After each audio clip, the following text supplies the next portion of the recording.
Another day, another basketball stories na naman ang pagkikwentuhan natin. At ngayon nga ay ang balitang pagtanggal na ng Los Angeles Lakers kay Austin Reeves. At ang balitang may bumalik na nga daw ngayon sa Golden State Warriors. Marami na nga na mga NBA analyst ang naniniwala na hindi kakayanin ng Los Angeles Lakers na makapag-compete sa kampyonato ngayong season sa lamya ng ipinapakitang performance ng kanilang kupunan. In fact, ang Lakers nga po ngayon ang pangalawa sa may pinakamahinang depensa sa buong NBA ngayong taon. At kung magdidepende pa nga sila sa kanilang kasalukuyang lineup, especially sa kanilang batang player na si Austin Reeves, ay hindi nga daw malabo na maulit muli ang nangyari sa kanila last playoffs, kung saan hindi nga sila nakasabay sa pisikalidad ng Minnesota Timberwolves at parating ang pinupunteriya ang depensa ni AR.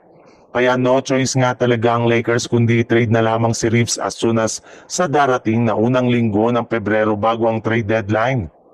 Patapos na rin naman nga ang kontrata nito sa team sa pagkakaroon na lang niya ng 1 taon sa kanyang kasalukuyang contract. Posible rin naman nga daw na umalis si Reeves sa kanilang team kapag hindi sila nagkasundo sa kanyang magiging bagong kontrata, kaya seryoso pa rin talaga nilang kinukonsidera ngayon ang paggamit na lang kay Austin Reeves bilang trade asset at gawin na lang siyang sakripisyo para sa ikalalakas ng Los Angeles Lakers. Sa ibang balita naman, marami nga ang nagulat ng hindi paglaruin ng Golden State Warriors ang kanilang tatlong key player na sina Stephen Curry, Draymond Green at Jimmy Butler sa kanilang pagkatalo kanina laban sa ating defending champion na Oklahoma City Thunder. Kaya may ilan nga na nagsabi na duwag nga daw ang kanilang mga players at ang kanilang buong kupunan.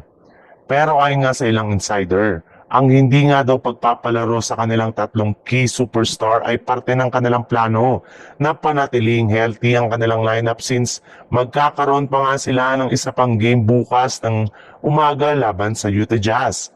Para nga sa inyong kalaman, meron nga po ngayong back-to-back game ang Golden State Warriors. Kaya hindi nga nila pwedeng ipagsapalaran ang kalusugan ng kanilang mga manlalaro. Medyo questionable lang naman nga ang desisyon ng Warriors na paglaruin ng kanilang mga players laban sa Jazz, imbis sa kanilang game kontra sa OKC Thunder.